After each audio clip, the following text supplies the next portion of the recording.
dúas cousas que me sorprenderon un montón despois, xa non me sorprendín tanto.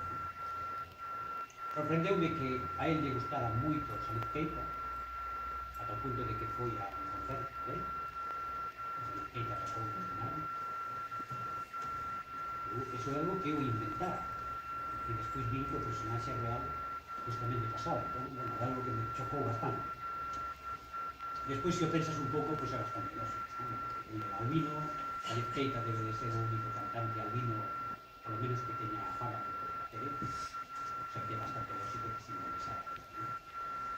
E tamén me chamou moito a atención que estivese traballando en Mauritania, no mesmo sitio onde eu imaginei que estivera traballando descargando textos.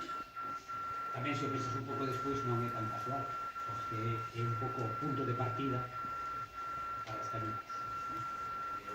É a vila que está máis ao norte, a cidade que está máis ao norte de Mauritania. Despois empeza o Sáhara e Marrocos, as autoridades de